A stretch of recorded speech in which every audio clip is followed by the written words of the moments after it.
আয় চাহিদা। আয় চাহিদাটা কি? ভোক্তার আয় দ্বারা নির্ধারিত চাহিদাকে আবার আয় চাহিদা বলে। ভোক্তা বা ব্যক্তি যে পরিমাণ আয় করে সেই আয় দ্বারা নির্ধারিত চাহিদাকে আবার আয় চাহিদা বলে। এক্ষেত্রে অন্যান্য অবস্থা অপরিবর্তিত থেকে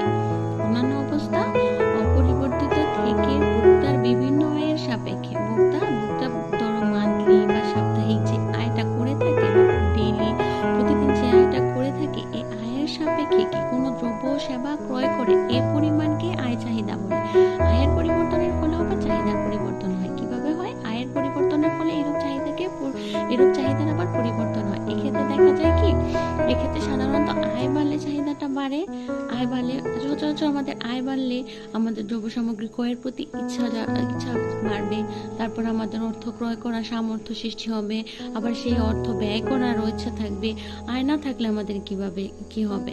আয় বাড়লে চাহিদা বাড়ে, আবার আয় কমলে চাহিদা কমে। এটাকে বলা হয় আয় চাহিদা। মানে ভোক্তা বা ব্যক্তির আয়ের সাথে যে চাহিদাটা নির্ভর করে সেটাকে আয় চাহিদা বলা হয়। আয় বাড়লে চাহিদা বাড়ে, আবার আয় কমলে চাহিদা কমে। এখানে আয় ও চাহিদার মধ্যে সমমুখী সম্পর্ক বিদ্যমান, কিন্তু দ্রব্যের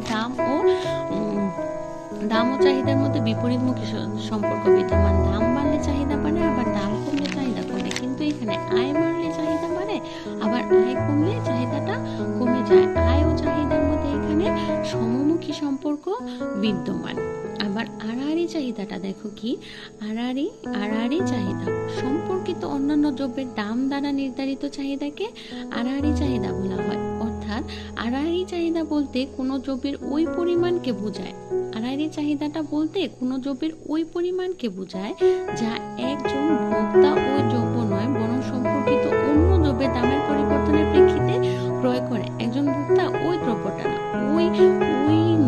ওই সম্পর্কিত আরেকটি দ্রব্যের প্রেক্ষিতে ও দামের পরিবর্তনের প্রেক্ষিতে ক্রয় করে কে আড়াআড়ি চাহিদা বলা হয়ে থাকে। এক্ষেত্রে সম্পর্কিত দ্রব্যের দামের পরিবর্তনের ফলে বিবেচ্য দ্রব্যের চাহিদার পরিমাণ প্রভাবিত হয়। সম্পর্কিত দ্রব্যটা দামের পরিবর্তনের ফলে, যেমন চায়ের দাম বাড়লে চিনির দাম বাড়ে, এরকম সম্পর্কিত দ্রব্যের চাহিদার পরিমাণের ফলে কি হয়? চাহিদার পরিমাণ প্রভাবিত হয়। এক্ষেত্রে পারস্পরিক দ্রব্যের ক্ষেত্রে একটি দাম বাড়লে অন্যটির চাহিদা কমে। পারস্পরিক দ্রব্যের ক্ষেত্রে একটি দাম বাড়লে, যেমন আমাদের চায়ের দাম বাড়লে চিনির চাহিদাটা কমে যায়, বা চিনির দাম বাড়লে চায়ের চাহিদাটা কমে যায়। এভাবে আর একটির দাম